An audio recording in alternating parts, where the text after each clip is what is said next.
Bienvenidos el día de hoy a nuestro estudio bíblico. Vamos a ponernos en pie acá y allá en casa nos vamos a unir todos. Vamos a orar pidiéndole al Señor que su voluntad sea hecha en este día, dándole gracias por su misericordia y el privilegio de estar listos para recibir más de su palabra maravillosa. Así es que oremos todos juntos. Padre, en el nombre de Jesús, te damos gracias, Señor Dios, una vez más por todas tus bondades y misericordias. Te damos gracias por el privilegio de conocerte, de haber sido hechos hijos tuyos por medio de Jesucristo.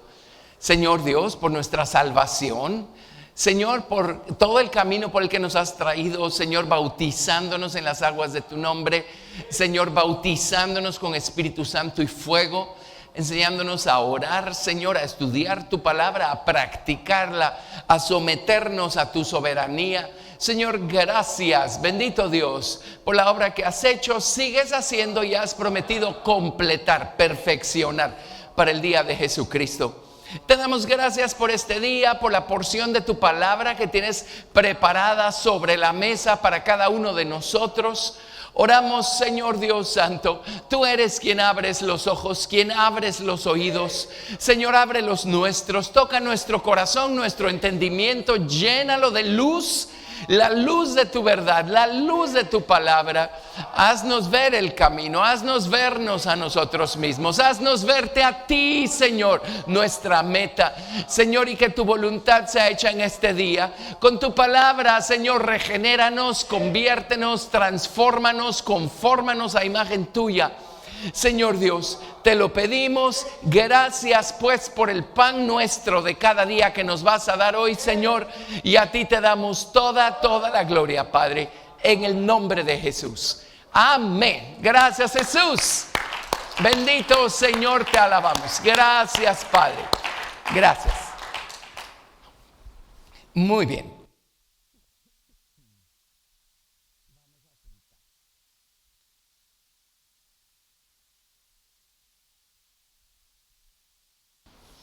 Listo. Estamos estudiando a Jesús como rey, como sacerdote y como profeta. No solamente operando en esas capacidades a la diestra del Padre desde su trono, allá arriba, dándonos la fuerza y los ánimos que necesitamos,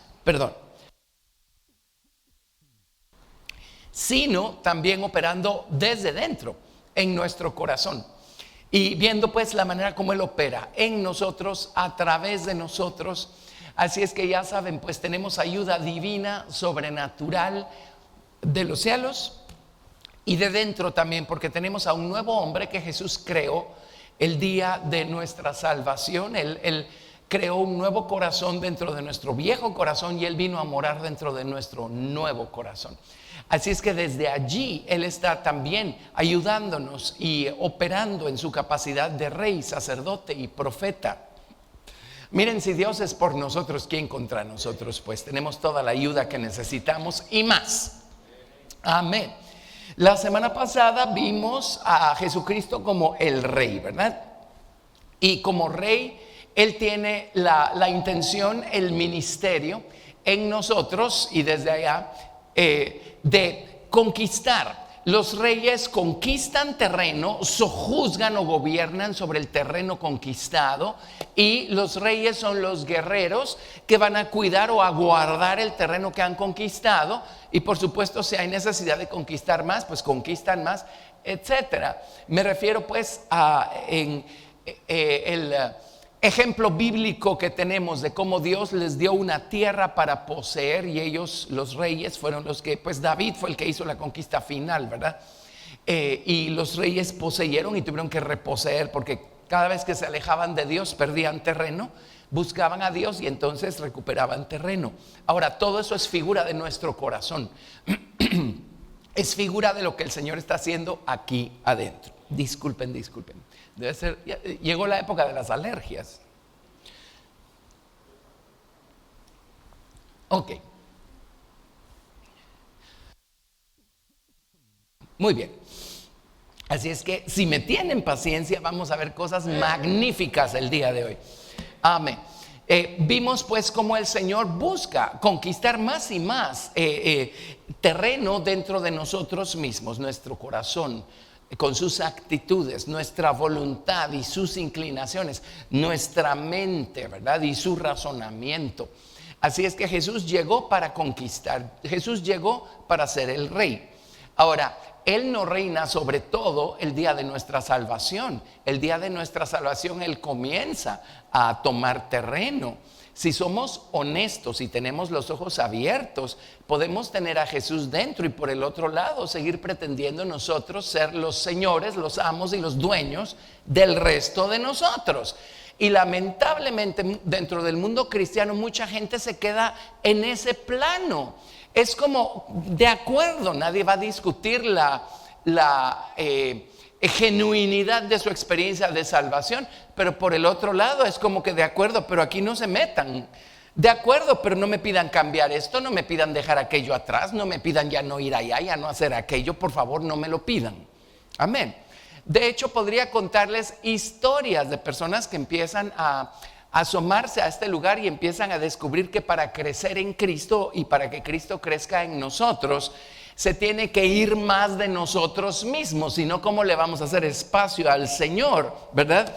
Y de repente salen corriendo y yo he oído algunos de los comentarios, es que allí el pastor Carlos nos hace hacer cosas.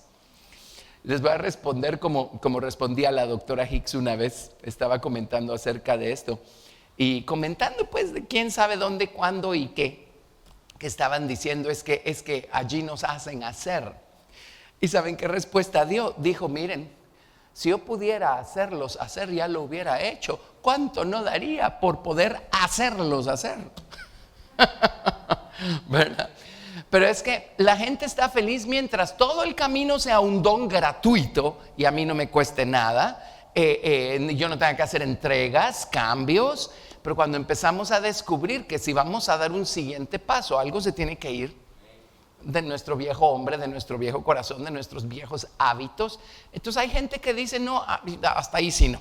Eso sí, ya no me interesa. Entonces hay mucha gente que se queda en el plano de la salvación, contentos, felices, por supuesto, ¿cómo no? Con algo que es más de lo que merecemos y que nos garantiza la vida eterna, ¿verdad? Ajá, nada más que allá arriba no solo hay nuevos cielos, también hay nueva tierra y nueva Jerusalén. Amén. Y ahí arriba no solo va a haber gente eternamente pequeña, ahora estoy citando de su Biblia, también va a haber gente eternamente grande. ¿Sí? Ok, entonces se quedan en ese plano y es como que ellos siguen siendo los señores, los amos, los dueños de lo que hacen, de lo que dicen, de cuándo lo hacen, cuándo lo dicen. Bueno, pues magnífico, ¿verdad? Pero nosotros no somos de esos. Así es que queremos dejar que el Rey Jesucristo sea efectivamente Rey de todo, no nada más de parte, ¿sí? Yo no quiero que Él reine una parte de mi ser y yo ser el dueño del resto. No, pues no nos conviene, por eso es que nos metemos en problemas todo el tiempo. Una hermana excelente predicadora que conocemos allá en El Salvador, una vez dice, y miren, me tuve que decir a mí misma, dice, ¿mí misma? Tal y tal cosa. Entonces nos quedó la cosa con la hermana Susi sobre el mí mismo, ¿verdad? El mí mismo. Yo no quiero ser rey del mí mismo. Yo quiero que el Señor sea rey de todo en mi vida. ¿Ok? Muy bien. El mí mismo, ese no me interesa. Que el Señor lo conquiste, lo convierta, lo sojuzgue. Que el Señor gobierne sobre eso. Bueno, hoy quiero ver un poco algo, a ver hasta dónde, a Jesús como sacerdote. Pero aquí estamos, número 2, sacerdote. Ahora, 2.1. Una de las grandes funciones del sacerdote en la antigüedad era examinar la condición de los demás sacerdotes, porque había cosas. Entonces eran cosas físicas que impedían que una persona pudiera fungir como sacerdote, no importa si era del linaje de Aarón. Si tenía esta clase de problemas, quedaba descalificado, ¿sí? Entonces, una de las primeras cosas que hace Jesucristo como sacerdote es examinarnos a nosotros. Ahora, en la antigüedad, si encontraban estos problemas presentes en uno de los sacerdotes, de una vez lo descalificaban. O sea, lo siento por ti, pero nunca más.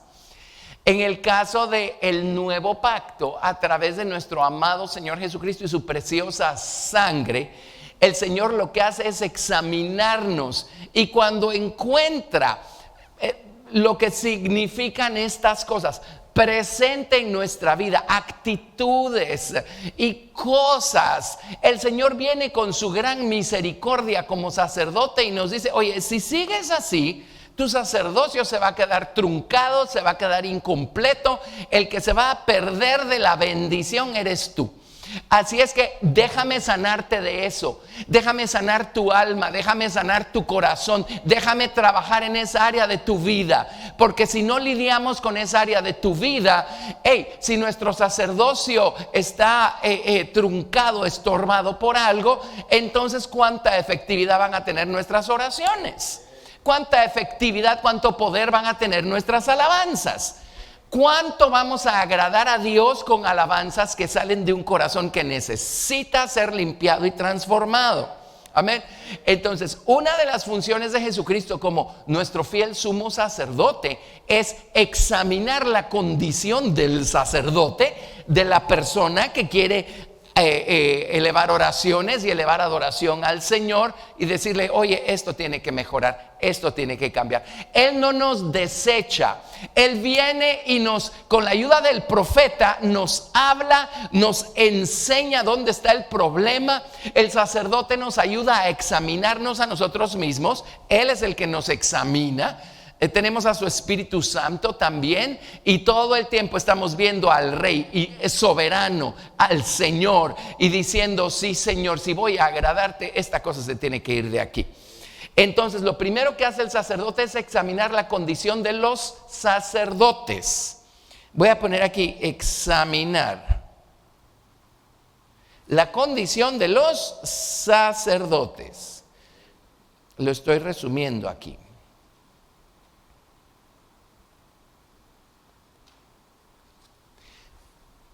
Y cierto, la salvación es por gracia, por supuesto, todo el camino es por gracia y por misericordia.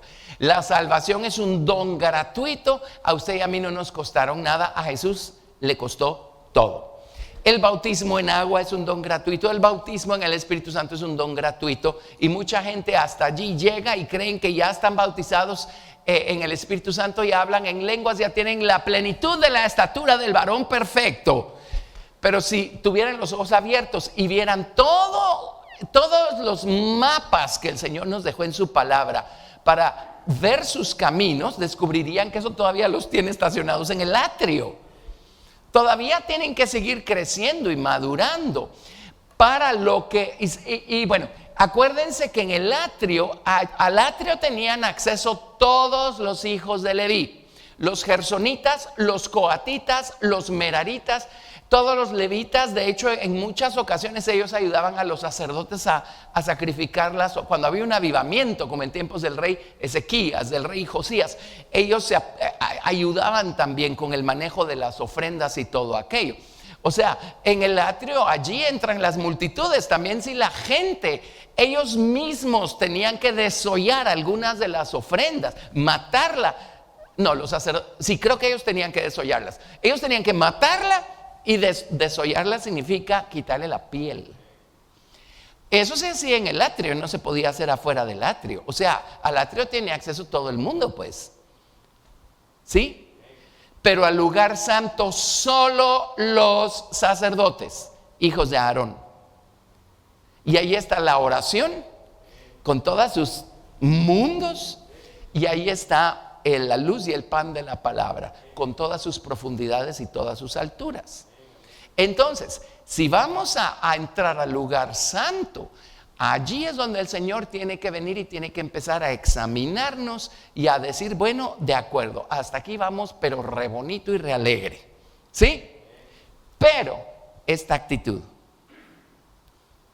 esta manera de conducirte, estos amores extraños que todavía hay en el corazón.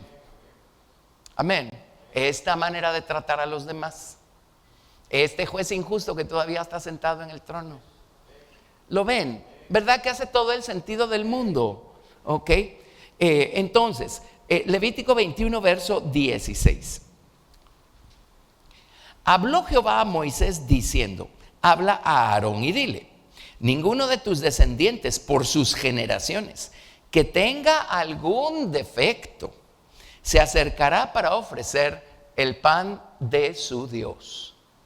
Ahora, en la antigüedad se refería a defectos físicos, por supuesto, pero les voy a decir dónde aparece esta misma palabra en otras porciones de la Escritura. Vámonos a Efesios 5, verso 27.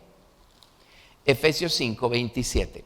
Hay personas que no entienden el Antiguo Testamento y el valor que este aún tiene para nosotros, y no saben conectar la información que nos da la Biblia en el Antiguo Testamento con la información que nos da en el Nuevo Testamento. Y dicen: ya todo eso caducó, no tiene nada que ver con nosotros. Bueno, Efesios capítulo 5, verso 27. Allí vamos a encontrar esa mismísima palabra. Dice, bueno, leamos si quieren desde el 25 para que haga sentido.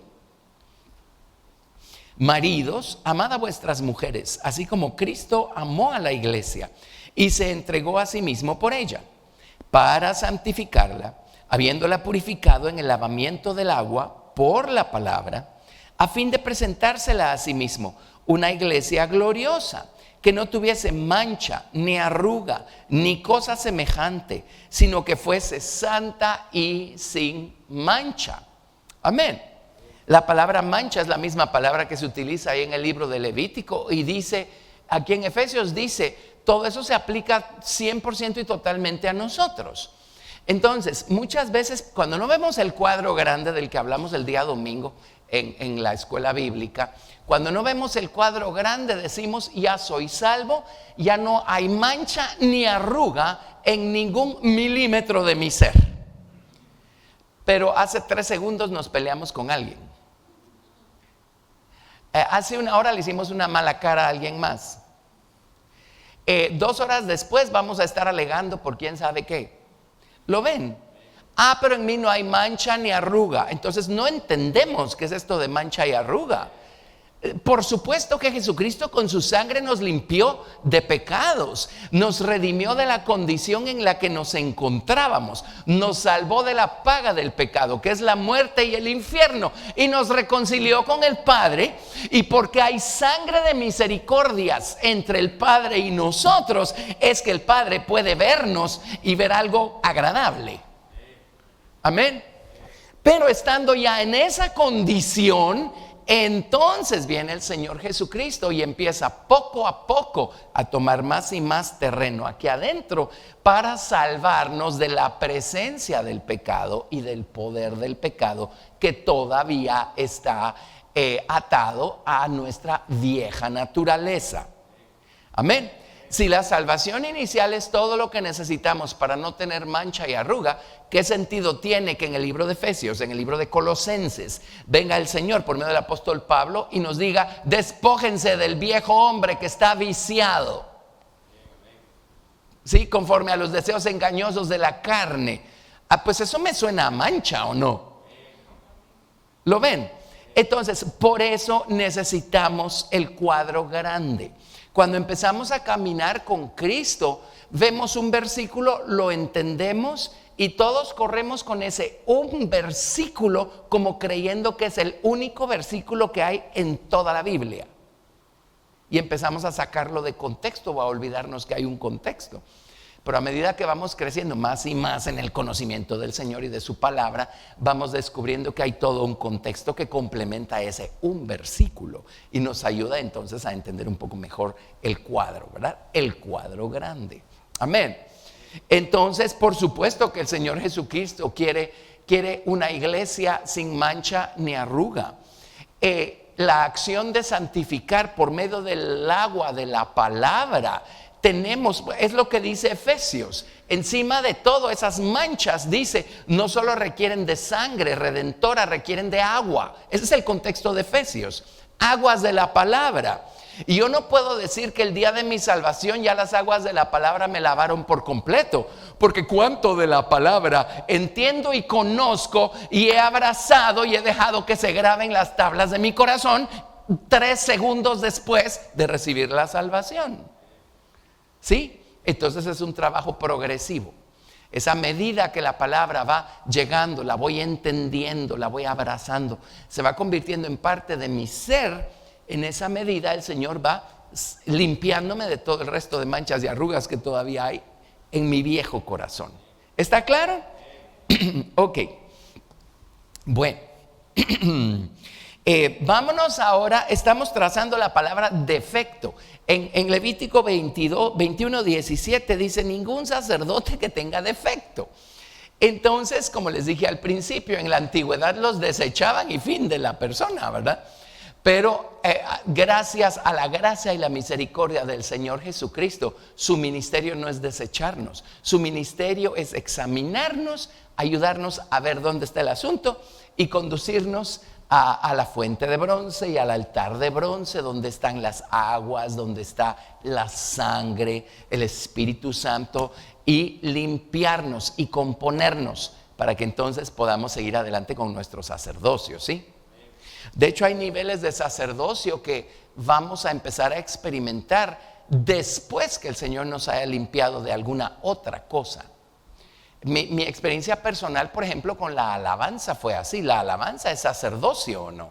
¿Sí? Ofrezcamos sacrificio de alabanza. Para eso se requiere de un sacerdote, ¿o no?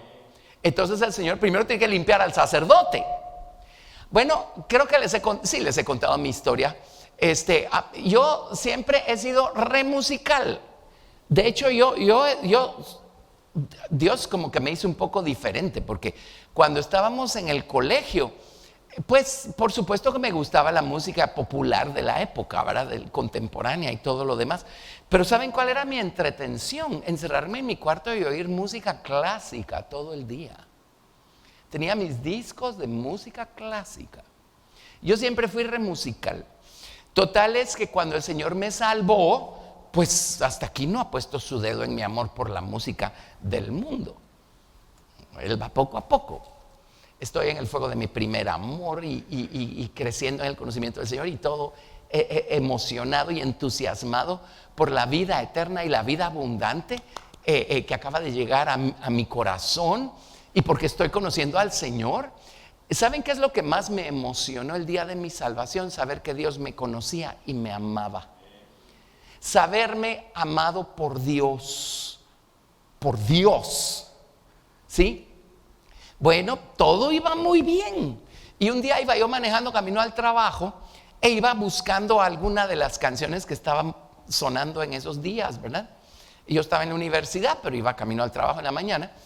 Y de repente no me acuerdo, creo que no fue esa la canción que encontré, pero encontré otra que me gustaba mucho. Y la iba tarareando entre el carro. Y les he contado cómo, les puedo contar las veces que oí esa voz aquí atrás, y esa fue una de esas. Y Dios me dijo, ¿qué estás oyendo? Entonces le puse atención a la letra, un poquito más de atención. Y ustedes ya saben cómo es la letra de las canciones del mundo. ¿Sí? De vana a vulgar. Ok. Entonces, en fin, yo siempre rechacé la música así, de vulgaridades y todas esas cosas, pero pues vana. Bueno, cuando me di cuenta de lo que yo iba oyendo y tarareando, la voz, ¿verdad? Ya viste, me dijo, estás contaminado. Es todo lo que necesites saber para apagar el radio de una buena vez. Yo no oigo música mundana desde ese día. No oigo música popular. Y hay gente que le llama música clásica a la música instrumental, aunque sea de los Beatles o de los... No, por favor, música clásica es música del siglo XVI, XV, ¿verdad? Ni siquiera música popular instrumental. Música clásica sí oigo. y muchos de los autores clásicos eran cristianos. ¿Sí? Ok. Pero, de hecho, entre paréntesis no me están preguntando, pero para mí la definición de música es eso. Todo lo demás, mi abuelita le llamaba los ruidos modernos. Si oyeran los de ahora, de una vez la enterrarían. Sí. Bueno, el hecho es que dejé de oír esa música para siempre. ¿Y saben qué pasó? Como 3 semanas después, como 3 semanas después, en nuestro grupo de jóvenes me dijeron: mira, no tenemos quien dirija la alabanza, podrías hacerlo tú la próxima semana. Entonces dije, bueno, pues si hay que hacerlo, hagámoslo bien. Y me puse a estudiar. ¿Y qué van a creer? Se me empezaron a abrir las escrituras. Pues fue una cosa increíble. De ahí hasta acá.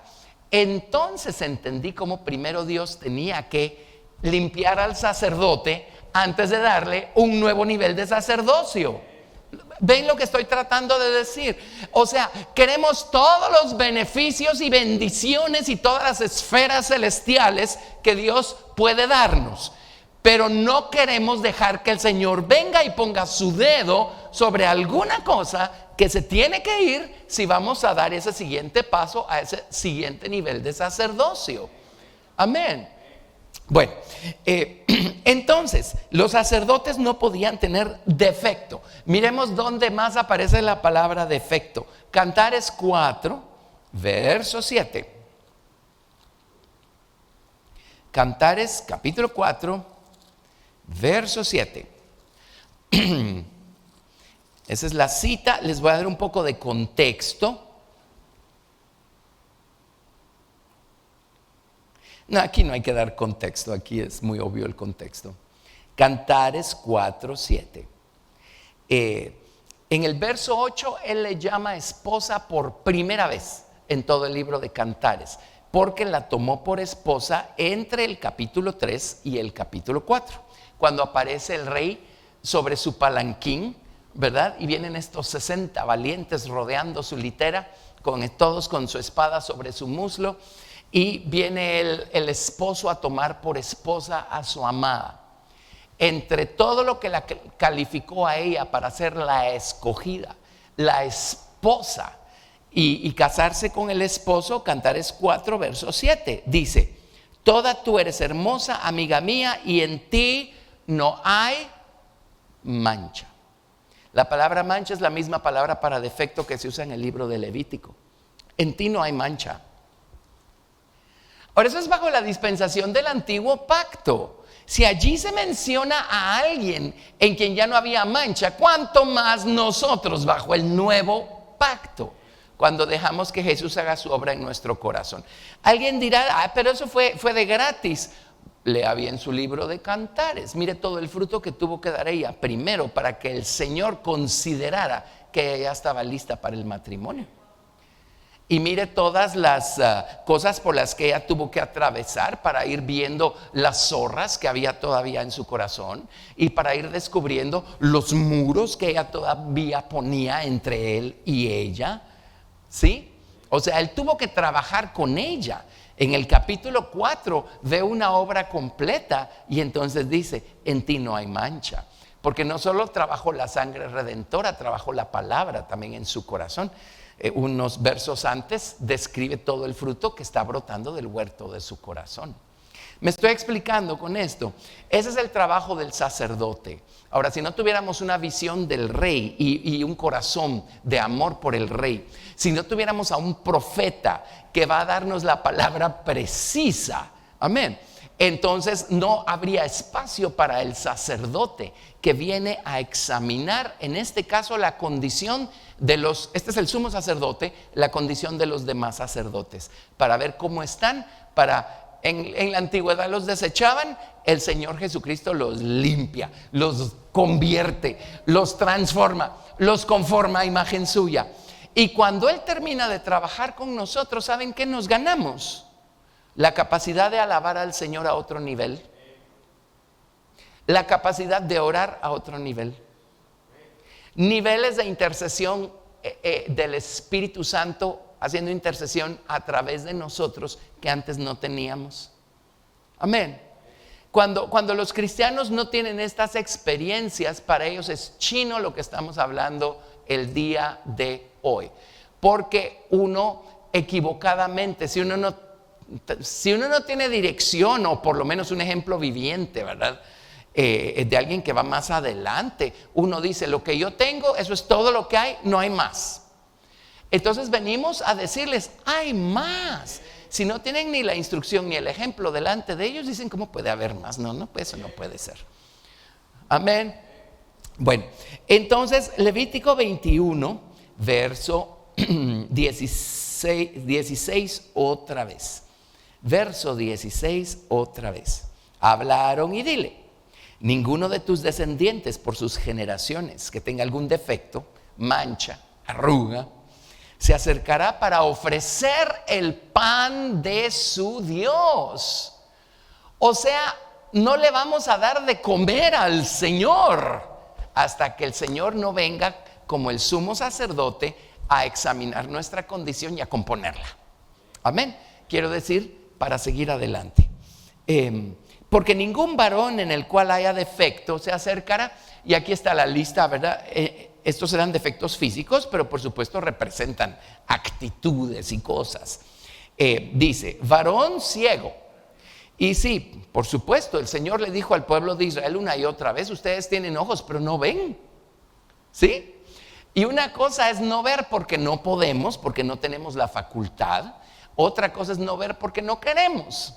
Y en el caso, por ejemplo, de los fariseos y todo ese grupo con el que se encontró Jesucristo en sus días, ellos tenían ojos, pero no querían ver, veían solo lo que les convenía. Entonces, si no tenemos ojos para ver, ¿hasta dónde va a llegar nuestro sacerdocio?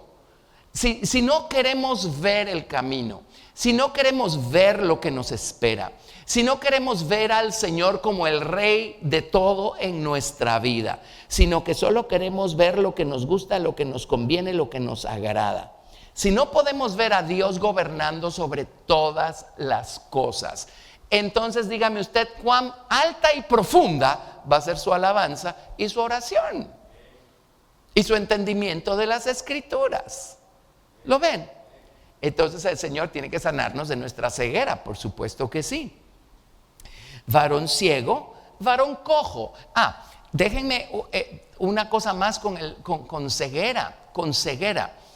Ceguera para ver la verdad en la palabra de Dios. Porque, o sea, podemos ver letras y tinta y papel, pero podemos no estar viendo la verdad que está ahí escrita. ¿Me explico? Amén. Y esto se los puedo decir, les podría detenerme y contarles todo el contexto histórico. Pero si no vemos la verdad más allá de lo elemental, no vamos a ver por ningún lado la necesidad de alabar a Dios con todas nuestras fuerzas. Y el argumento va a ser, ¿pero por qué? ¿Pero qué escándalo? ¿Pero para qué? ¿Pero cuál es la necesidad? A ver, algunos de ustedes saben de lo que estoy hablando porque estuvieron allí con todas esas batallas que nos tocaba librar en esos días, ¿verdad? Pero ¿por qué tienen que gritar tan fuerte? ¿Por qué tienen que saltar? ¿Por qué tienen que danzar? ¿Cuál es el sentido? Pues si no estamos viendo nada, no hay ningún sentido en eso. Amén.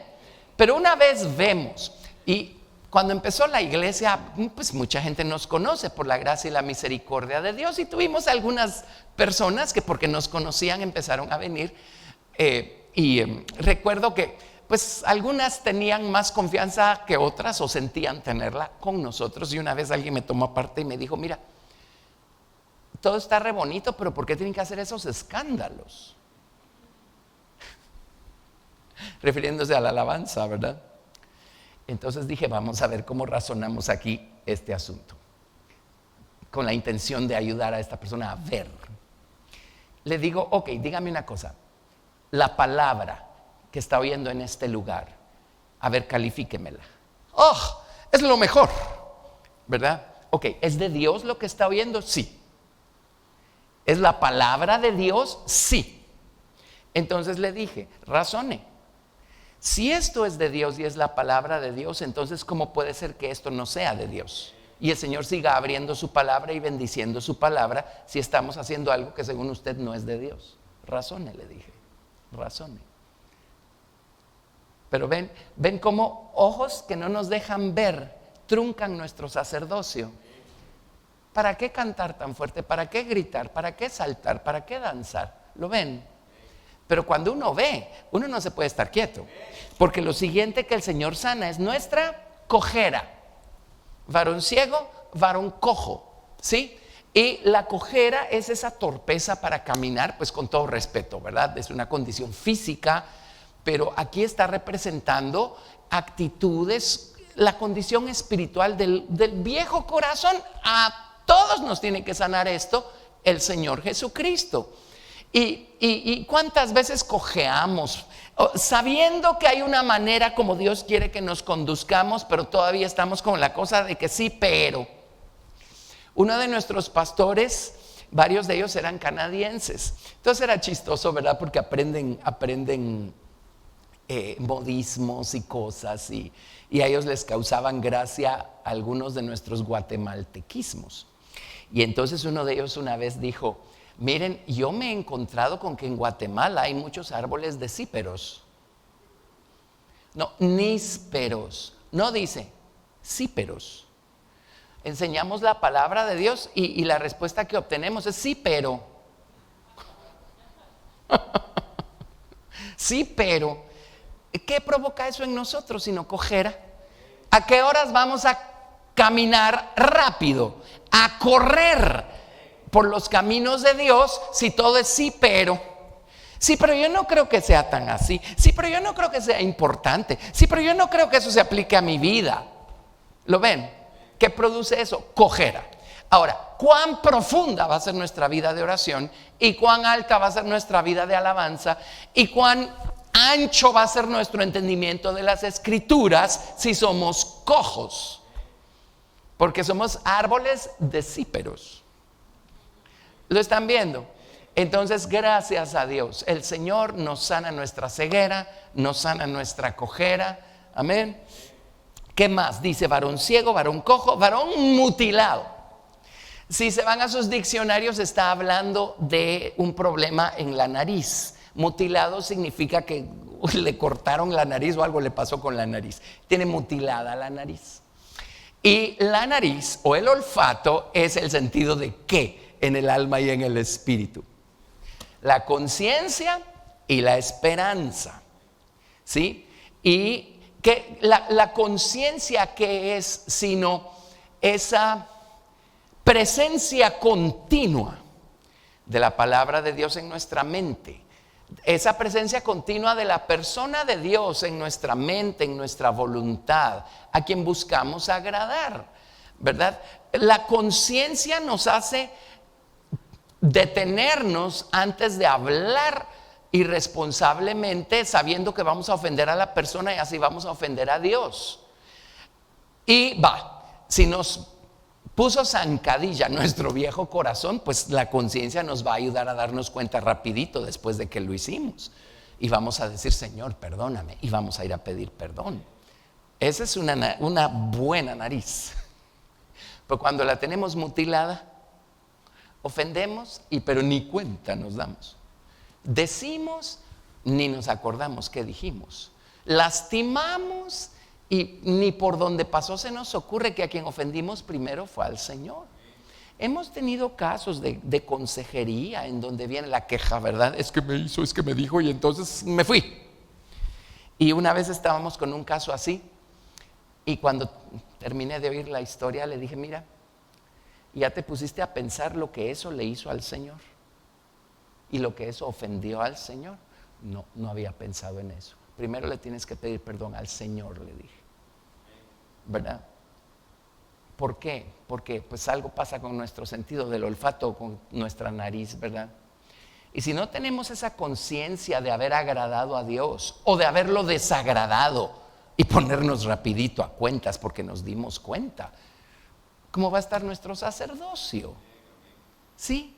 O sea, nuestro trabajo en el lugar santo va a estar totalmente limitado. Amén. Bueno, varón ciego, cojo, mutilado o sobrado. Sobrado significa con exceso de miembros. Eso es bien curioso porque pues solo tenemos 2 orejas, una nariz.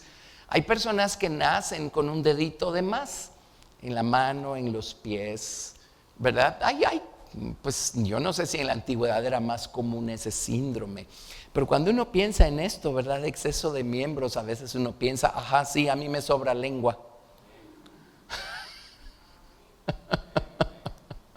Exceso de miembros, me sobra lengua, ¿sí? O a veces nos sobran orejas, ¿verdad? Porque nos dedicamos a oír lo que no debemos, ajá. O nos sobran narices, porque las metemos donde no nos compete. Y después tenemos una opinión que dar en algo que ni siquiera es asunto nuestro. Amén. Entonces, cuando sumemos una nariz mutilada a exceso de miembros, miren, decimos lo que sea, ofendemos, hacemos, lastimamos y por ningún lado estamos conscientes de que lo hicimos. Pero después venimos a la iglesia, todo el mundo está gritando y cantando y alabando al Señor y nosotros, ay, qué ruido el que están haciendo. No va a haber profundidad en nuestro sacerdocio, en nuestras oraciones, entendimiento de las escrituras. Nunca van a encontrar ustedes un grande entendimiento de las escrituras en un sacerdocio que está ciego, cojo, mutilado y sobrado. Entonces el Señor, como nos ama y Él ve y Él entiende, Él viene y empieza a lidiar con nuestra ceguera, nuestra cojera, nuestra, ¿cómo se llame? Mutilación y todo lo que nos sobre. Amén. Dice, o varón que tenga quebradura de pie o rotura de mano. Entonces somos torpes para actuar, para obrar. Somos torpes para caminar, ¿verdad? No nacimos así como en el caso, por ejemplo, de una persona coja. En este caso, nosotros metimos el pie donde no convenía y se quedó roto. Y a veces pasa, ya siendo salvos, o nunca nos alejamos de ciertos ambientes, o un día nos agarró el berrinche y retomamos círculos y ambientes y compañías que se supone que ya habíamos dejado atrás. Y si no tenemos cuidado, nos pueden romper la mano, romper el pie. Veníamos caminando bien, pero allí se nos estropea nuestra manera de caminar, que ya estaba bastante bien. Veníamos obrando bien para el Señor y allí se nos rompe la mano. ¿Lo ven? ¿Sí? Ahora, como les digo, el Señor no nos tira a la basura, el Señor busca sanarnos, ¿verdad? Dice, varón que tenga quebradura de pie o rotura de mano o jorobado. Esto, por supuesto, es una persona doblada, ¿verdad? Y como les digo, claro que está describiendo condiciones físicas, pero nosotros estamos enfocándonos en la condición moral y espiritual. Y una persona jorobada, lo único que puede hacer es ver para abajo. El esfuerzo que hace para ver para arriba es increíble. Y podemos ser salvos. Y cuando se trata de ver para arriba, las cosas de arriba, en donde está Cristo sentado a la diestra de Dios, es una tarea casi imposible. No entendemos las cosas celestiales, no vemos las cosas eternas, no vemos el plan maestro de Dios. Lo único que puedo ver es el problema que tengo ahorita y lo que me hicieron ahorita. ¿Lo ven? Jorobado. Bueno, o enano. El enanismo también es una condición física, ¿verdad? Esa pues es una condición que se trae de nacimiento. Y no estamos discutiendo las condiciones físicas, estamos discutiendo la condición moral y espiritual. Y moral y espiritualmente hablando, una persona con enanismo moral y espiritual es una persona que debiendo haber ya crecido, no lo ha hecho. Debiendo ser adulto, no, más bien, déjeme decirlo así. O sea, no es que se quedó niño. Algo siguió progresando porque el tiempo siguió pasando, pero el tamaño siguió siendo el mismo. Pasó el tiempo, pero el tamaño es el mismo. No es lo mismo que un niño. Un niño es alguien que apenas empieza, apenas acaba de suceder, apenas acaba de ser engendrado por el Padre. Es una nueva criatura en Cristo, un nuevo convertido. Amén. Un cristiano nuevito, fresco, salido del sartén. ¿Ok? El Señor lo acaba de salvar. Todos empezamos siendo niños espirituales. Años después se supone que ya crecimos a jóvenes espirituales, adultos espirituales, padres espirituales. Pero el enanismo es alguien que años después sigue actuando como niño, pensando como niño, pero ya no es un niño, ya no empezó. Está lleno de teorías que al principio no tenía. Eso es lo que hace la gran diferencia. Sabe cosas que antes no sabía, por lo tanto es responsable de no hacerlas. Eso no ocurría cuando era niño. ¿Lo ven? ¿Sí? Entonces, igual, cuán profunda y alta es la oración, la adoración y el entendimiento de las Escrituras en una persona que años después sigue del mismo tamaño. ¿Verdad que está buenísimo esto? Dice, o que tenga nube en el ojo. Supongo que una catarata, oscuridad en el ojo, algo que no nos deja ver. Y en términos morales y espirituales, lo más probable es porque tenemos un ojo para el Señor, pero el ojo lo tenemos puesto en otra cosa, y esa otra cosa se convierte en una nube u oscuridad. Entonces vemos a medias porque no queremos dejar de ver todo lo demás, que en lo que todavía está puesto nuestro interés, nuestra mirada. Amén. Nube en el ojo. O que tenga sarna o empeine. Esas dos condiciones son condiciones de la piel. La sarna provoca una picazón espantosa. Así es que en el caso de la sarna, pues podemos estar hablando de una piel escamosa, una piel seca, ¿verdad? En el caso del empeine, ahí es al revés, es una piel que está llena de llagas, una piel muy sensible, una piel muy dañada. Ahora, estas condiciones, ¿a qué se refieren desde el lado moral y espiritual? Bueno, ¿alguna vez se han encontrado ustedes con una persona que si la tocan un poquito se resiente? Si le dicen una cosita, dicha de la manera correcta, en el contexto correcto, en el momento correcto, y se resiente. Algo que le va a salvar la vida, algo que va a detenerla a terminar de irse en el desfiladero. Y tocamos un poquito a esa persona y se resiente. Tremendo, ¿verdad? Tremendo. Dios nos tiene que sanar de eso, porque muchas veces es el Señor el que nos quiere tocar y nos resentimos. Y Dios nos toca a través de gente. Oye, no respondas así. Oye, no actúes así. Oye, no juzgues de esa manera. ¿Lo ven? Y nos resentimos. Nos resentimos. ¿Sí? Todo esto es fruto, producto del orgullo. ¿De qué otra cosa? Y del pecado. Pero si somos así, nuestras oraciones van a tener estorbo, nuestra alabanza va a estar limitada y nuestro entendimiento de las Escrituras va a estar limitado. Tremendo, ¿verdad? Empeine o testículo magullado, una incapacidad para reproducirnos.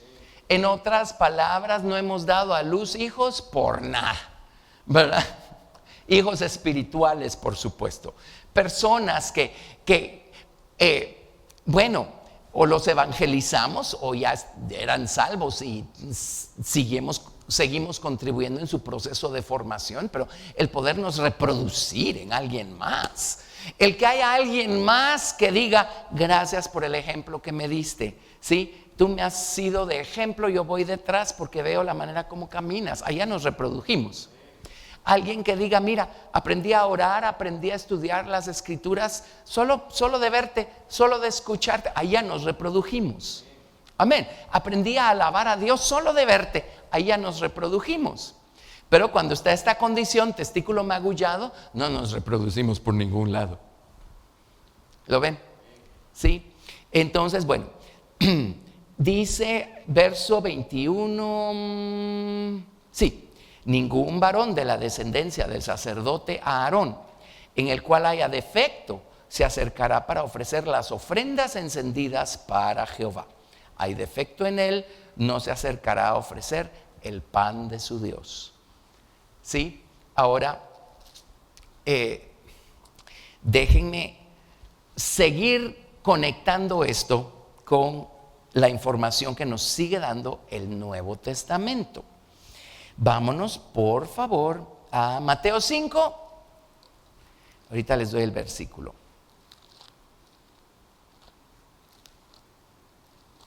Mateo 5.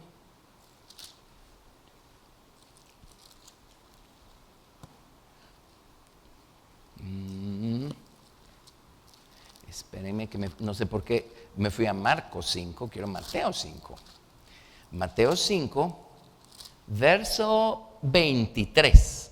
Verso 23 y 24. Dice, por tanto, si traes tu ofrenda al altar y allí te acuerdas de que tu hermano tiene algo contra ti, deja allí tu ofrenda delante del altar y anda, reconcíliate primero con tu hermano y entonces ven y presenta tu ofrenda.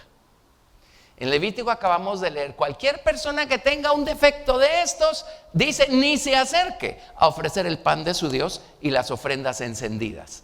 Entonces vean a Jesús cómo lo traduce a términos modernos. Dice, ¿te peleaste con alguien? Y así quieres venir y orar, y así quieres venir y adorar al Señor. ¿Tienes pleito con alguien? ¿Tienes algún asunto no resuelto en tu corazón? ¿Tienes falta de perdón? ¿Estás lleno de resentimiento? ¿Y quieres darle al Señor una ofrenda? ¿Quieres venir y cantar? ¿Y quieres venir y orar?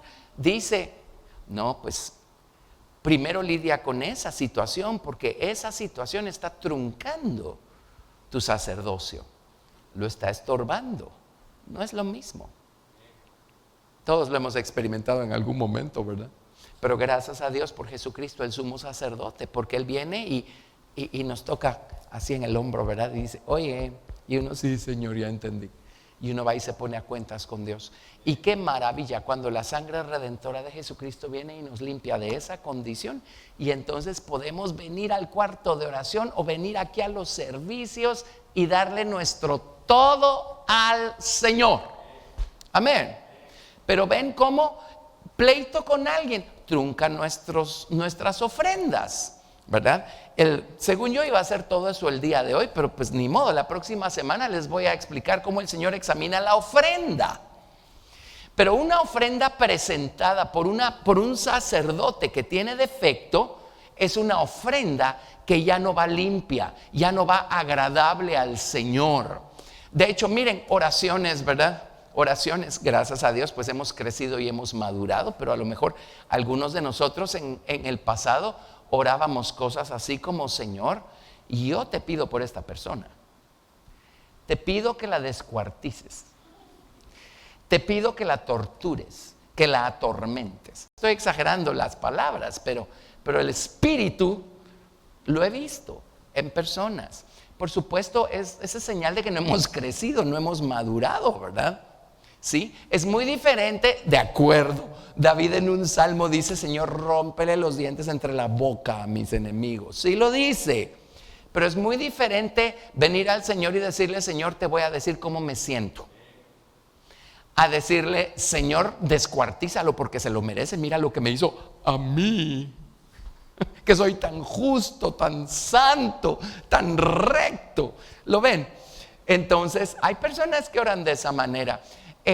Cuando el sacerdote tiene mancha, entonces la ofrenda no va a ser agradable. Amén. Bueno, otro ejemplo. ¿Quieren otro ejemplo? ¿Todavía se atreven? Ok, miren, Primera de Pedro 3, verso 7. Primera de Pedro 3, verso 7.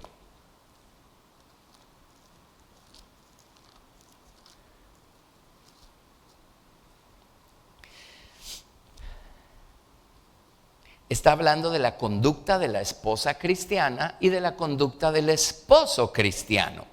Y les tengo noticias, un hogar cristiano se supone que es diferente a un hogar pagano. Amén.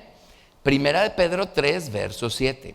Vosotros, maridos, igualmente vivid con ellas sabiamente, dando honor a la mujer como a vaso más frágil y como a coherederas de la gracia de la vida, para que vuestras oraciones no tengan estorbo.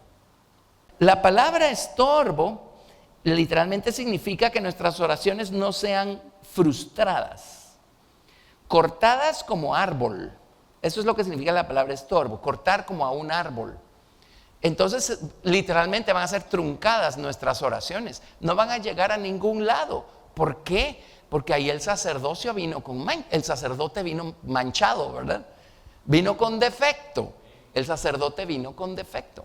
Entonces, si nuestra relación con nuestra esposa, nuestra primera iglesia es nuestro hogar, el terreno en donde primeramente ponemos en práctica las virtudes cristianas es el hogar. El lugar en donde somos testigos fieles de lo que hemos visto y oído del Señor Jesucristo es el hogar. Amén. Ya les he contado, una vez nos tocó una parejita, ¿verdad? Bueno, se casaron acá. Al año los teníamos otra vez en la oficina y acusándose el uno al otro y peleándose. Eran jóvenes en todo sentido. Se peleaban y toda la cosa, bueno, los oímos. Como a los 50 minutos después de estarse acusando el uno al otro, me les quedo viendo y les digo, ¿saben? Si ustedes fueran cristianos en su casa, no estaría pasando esto. O sea, literalmente se estaban peleando como si nunca en su vida han ido a un estudio bíblico o han puesto un pie en una iglesia. O bueno, perdón, a lo mejor sí han puesto un pie en una iglesia, pero ya saben, entra por un oído y sale por el otro, ¿verdad? Y entonces la conducta no cambia, sigue siendo la misma. Pero queremos orar y queremos todo el poder de la oración y el poder de la alabanza. ¿Lo ven? Clarísimo, ¿verdad? Y un par de citas más en Primera de Timoteo 3, verso 1. Van a ver cómo el principio espiritual de esto que estamos hablando sigue siendo válido. Y contemporáneo. Primera de Timoteo 3, verso 1. Aquí habla de los obispos. Los obispos son los supervisores, los superintendentes. Me acuerdo que una vez hablé de los obispos y solo vi a alguien con los ojos así, con el pelo parado. Pensaba que estaba hablando de lo que hoy se conoce tradicionalmente como un obispo. Es una palabra griega, bíblica. Y en otros países ese es el título que le dan a los ancianos de una iglesia o a los supervisores de una organización cristiana. En África usan mucho el título de obispo, bishop. Y entre la gente de raza negra utilizan mucho el título de bishop, obispo. Ok, palabra fiel. Si alguno anhela obispado, buena obra desea. Pero es necesario que el obispo sea irreprensible, marido de una sola mujer, sobrio, prudente, decoroso, hospedador, apto para enseñar, no dado al vino, no pendenciero, no codicioso de ganancias deshonestas, sino amable, apacible, no avaro, que gobierne bien su casa, que tenga a sus hijos en sujeción con toda honestidad. Pues el que no sabe gobernar su propia casa, ¿cómo cuidará de la iglesia de Dios? No un neófito, no sea que envaneciéndose caiga en la condenación del diablo. También es necesario que tenga buen testimonio de los de afuera para que no caiga en descrédito y en lazo del diablo. Los diáconos, imagínense los que barren el piso, limpian los baños, dispensan el gel en la puerta y velan que la gente se ponga su mascarilla. Los diáconos asimismo deben ser honestos, sin doblez, no dados a mucho vino, no codiciosos de ganancias deshonestas, que guarden el misterio de la fe con limpia conciencia. Y estos también sean sometidos a prueba primero y entonces ejerzan el diaconado si son irreprensibles. Habla de las mujeres también, obviamente las que están sirviendo a Dios en alguna capacidad. Asimismo sean honestas, no calumniadoras, sino sobrias, fieles en todo. Los diáconos sean maridos de una sola mujer, que gobiernen bien sus hijos y sus casas, etcétera. En el libro de Tito se hace otra lista también, en el primer capítulo, de las condiciones de los obispos. ¿Qué estoy diciendo con esto? O sea, el principio no se ha ido a ningún lado. Lo que dice en Levítico sobre la condición que en ese caso era física, pero que no haya mancha en el caso de un sacerdote, eso sigue vigente, pues. Lo que pasa es que los movimientos modernos hoy en día obvian por completo el carácter moral de la persona y ponen a la persona en capacidades o en lugares públicos, ¿sí?, por la razón que sea, pero después viene el tropiezo, porque resulta ser que da un mal testimonio y ya no le afecta solo a la persona, le afecta a toda la gente a la que habían puesto en manos de esa persona. Es un error el querer crecer tan rápido que vamos a darle una responsabilidad espiritual a cualquier fulano, sutano y mengano. Punto. Amén. Es un error. Tarde o temprano se cosechan las consecuencias de aquello. Y uno, y dos, qué nivel de oración, qué nivel de adoración y qué nivel de entendimiento de las escrituras vamos a encontrar en alguien que tenga pues todas estas condiciones morales, que no haya dejado que el Señor ya empiece a trabajar en sus corazones.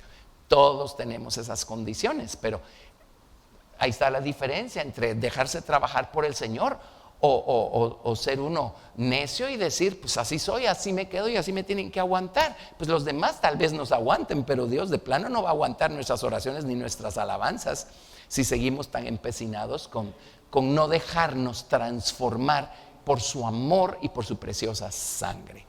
Entonces este es el ministerio, entre otras cosas, que vamos a seguir viendo, de Jesucristo como nuestro fiel sumo sacerdote. Él trabaja estas cosas desde adentro y desde la diestra del Padre, la diestra de la gloria del Padre. Amén. Qué bueno es Jesús, qué bueno es tener un sacerdote, ¿verdad? Qué fiel es el Señor. Así es que sigamos dejando que el Señor perfeccione su obra en nosotros y dejemos que el sacerdote nos ayude a examinarnos a nosotros mismos con su ayuda para ir al Señor y decirle, Señor, ayúdame, aquí necesito un cambio. Y la cosecha de los cambios maravillosos que Dios hace en nuestra vida se ve en nuestra vida de oración, en nuestra vida de adoración y en nuestra vida de estudio de la palabra. Y no digamos el fruto que damos delante de los demás, ¿verdad? Amén. Serio, ¿verdad? Bueno, punto y coma, seguimos la otra semana. Démosle gracias al Señor. Gracias al Señor. Amén. Gracias a Dios por su palabra. Ese es, amén, amén, eso es. Gracias, Jesús. Gracias a Dios. Señor, te damos gracias, te bendecimos, te alabamos, porque descubrimos, conforme pasan los días, Señor, cuánto nos amas y cuán alta y profunda, Señor Dios, es la manera como tú trabajas con nosotros. Gracias por tu voluntad, Señor, por el amor con el que nos amas, Señor Dios, de transformarnos, de convertirnos, de seguirnos perfeccionando. Señor, tú ves lo que nosotros no. Tú sabes lo que nosotros no. O a lo mejor nosotros sí, pero de alguna manera ahí está la cosa y no le hemos puesto gran atención. Señor, tú haz como rey, sacerdote y profeta tu obra en nuestra vida y transfórmanos, conviértenos, confórmanos a imagen tuya en donde todavía lo necesitemos, Señor. Sigue ayudándonos, sigue perfeccionando tu obra maravillosa en nuestros corazones, Señor, te lo pedimos. Sigue hablándonos, sigue examinándonos. Señor Jesús, danos ojos para ver, oídos que oigan, Señor. Un corazón que guarde tu palabra para que ésta pueda venir y hacer su efecto transformador dentro de nosotros. Señor Dios, bendito Dios, ayúdanos a seguirnos dejando trabajar por tu mano amorosa. Y Señor, gracias porque vemos, entendemos el efecto que esto tiene en nuestra vida de manera integral, Señor. Padre, gracias por tu palabra, gracias por tu amor, por la manera como trabajas con nosotros. Te damos gracias por este día. Oro que esta palabra dé mucho fruto en nuestros corazones y te damos toda la gloria en el nombre de Jesús. Amén. Una vez más, demos gracias a Dios. Gracias, Señor, bendito sea tu nombre. Santificado sea tu nombre, Señor. Amén, amén. Dios los bendiga y hasta la próxima.